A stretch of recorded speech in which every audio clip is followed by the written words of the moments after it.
என்ன வளம் இல்லை இந்த திருநாட்டில்? கார்ப்பரேட் சூழ்ச்சிகள் படித்ததில் புரிந்தது. கோவைக்காய் வெளிநாட்டில் வளராது, அதனால் வெள்ளரிக்காயை புகழ்கிறார்கள். கொத்தவரங்காய் வெளிநாட்டில் வளராது, அதனால் பீன்ஸை புகழ்கிறார்கள். முருங்கைக்காய் வெளிநாட்டில் வளராது, அதனால் புறக்கோழியை புகழ்கிறார்கள். தேங்காய் வெளிநாட்டில் வளராது, அதனால் பீட்ரூட்டை புகழ்கிறார்கள். அரசாணிக்காய் வெளிநாட்டில் வளராது, அதனால் உருளைக்கிழங்கை புகழ்கிறார்கள். பூசணிக்காய் வெளிநாட்டில் வளராது, அதனால் முள்ளங்கியை புகழ்கிறார்கள். வாழைப்பூ அதிகம் வெளிநாட்டில் வளராது, அதனால் முட்டைக்கோசை புகழ்கிறார்கள். நிலக்கடலை வெளிநாட்டில் வளராது, அதனால் பாதாம் பருப்பை புகழ்கிறார்கள். மிளகு வெளிநாட்டில் வளராது, அதனால் பச்சை மிளகாயை புகழ்கிறார்கள். கடுகு அதிகம் வெளிநாட்டில் வளராது, ஆலிவ் ஆயிலை புகழ்கிறார்கள். வெளிநாட்டு மோகம் நம் நாட்டை அழித்துக்கொண்டே வருகிறது. தடுப்பார் யார்? பாரத பூமி புண்ணிய பூமி. பாரதத்தில் வாழாதவர்கள் அதிர்ஷ்டமில்லாதவர்கள். பாரதத்தில் இருந்தும் வாழத் தெரியாதவர்கள் துர்பாக்கியசாலிகள். அரசும் மீடியாவும் பிரபலங்களும் மரம் நிழல் தரும், காற்று தரும், மழை தரும்னு சொல்லுவாங்க. ஆனா கனி தரும்னு மட்டும் சொல்லவே மாட்டாங்க. ஏன்?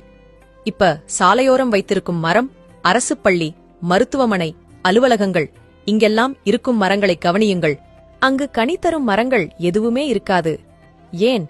எங்கெல்லாம் புளிய மரம் நிறைய உள்ள சாலைகள் உள்ளதோ அந்த சாலைகளையெல்லாம் விரிவுபடுத்துகின்றேன் என்று அரசு அந்த புளிய மரங்களை வெட்டிவிடும். விரிவாக்கத்திற்கு பின் வெற்று மரங்களையே நடும். அரசும் தொண்டு நிறுவனங்களும் வெற்று மரங்களை மட்டுமே நடும். பொது முடக்கத்தில் பல ஆயிரம் பேர் பல மைல் தொலைவு சாலையில் பசியோடு நடந்து சென்றனர். அப்பொழுதும் கூட அந்த மக்கள் காய்கனி மரங்கள் இருந்தால் பசிக்கு உணவாகுமே என்று சிந்திக்கவில்லை. எனக்குத் தெரிந்து ஏன் கனி தராத மரங்களை மட்டுமே நடுகின்றனர் என எவரும் சிந்திக்கவில்லை. நாமெல்லாம் குரங்கிலிருந்து பிறந்தோம் என்றால் நமது முதன்மையான உணவே பழம்தானே. ஆனால் நாமே சிந்திக்கவில்லையே.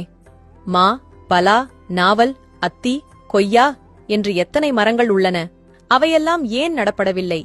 நம் சிந்தனையை எப்படி மழுங்கடித்தனர்? மரம் கனி தரும் என்ற வரியை எல்லா வகையிலும் மறைத்தனர். தொடர்ந்து மரம் நிழல் தரும், காற்று தரும், மழை தரும் என்று மட்டுமே சொன்னார்கள்.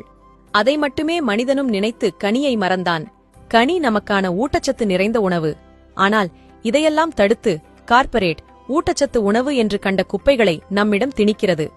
அதையெல்லாம் ஏதோ ராயல் ஃபேமிலி போல ஸ்டைலா வாங்கித் தின்னு உடம்பு நாசமா போனதுதான் மிச்சம். கார்ப்பரேட்டுக்கோ பெரும் இலாபம். நல்லா புரிஞ்சுக்குங்க, இயற்கையிலிருந்து நாம் இலவசமாக எதையும் பெற்றுவிடக்கூடாது என்று கார்ப்பரேட் தெளிவா செயல்படுறாங்க. மண்ணில் பிறந்த அனைத்து உயிரினங்களுக்கும் இயற்கையாகவே உணவு படைக்கப்பட்டிருக்கிறது. அதை முழுமுற்றாக தடுத்து பணத்தால் மட்டுமே எதையும் வாங்க முடியும் என்ற நிலையை உருவாக்குகிறது கார்ப்பரேட். நீங்கள் கற்பனை பண்ணி பாருங்கள், கருவை மரங்கள் உள்ள இடங்களிலும் மற்றும் அனைத்து இடங்களிலும் மா, பலா, வாழை, நாவல் போன்ற மரங்கள் இருந்தால் இந்த இடமே அருமையாக காட்சியளிக்கும். தை மாதங்களில் பூத்துக் குலுங்கும். உணவு பஞ்சம் என்ற ஒன்றே இருக்காது. நம் மனநிலையே மகிழ்வாக இருக்கும். உண்மையான இன்பத்தை நாம் உணரலாம். இப்பொழுது உங்களுக்கு தெரிவதெல்லாம் கிரிக்கெட் மைதானங்களும் கருவை மரங்களும் மற்ற வெற்று மரங்களும் உள்ள வறண்ட பூமியைத்தான். ஓர் உயர்ந்த மண்ணை இப்படி நரகமாக்கிவிட்டு ஊடகங்கள் சொல்வன மட்டுமே உலகில் உள்ளதாகவும் நடப்பதாகவும் நம்புவது அறியாமையின் உச்சம். அவை ஒட்டுமொத்த உண்மையையும் மறைத்துள்ளன. ஊடகம் ஓர் ஈவு இரக்கமற்ற மாபெரும் பயங்கரவாதி. கார்ப்பரேட் ஒன்றும் அறிவாளியல்ல. நாம் சிந்திக்கவில்லை, அவ்வளவே. மனிதன் சிந்திக்காதவரை இவையெல்லாம் தொடர்ந்து கொண்டேதான் இருக்கும். அனைவருக்கும் பகிருங்கள். இதுபோல பயனுள்ள பதிவுகளுக்கு உணவே மருந்து பக்கத்தை ஃபாலோ செய்யுங்கள். நன்றி.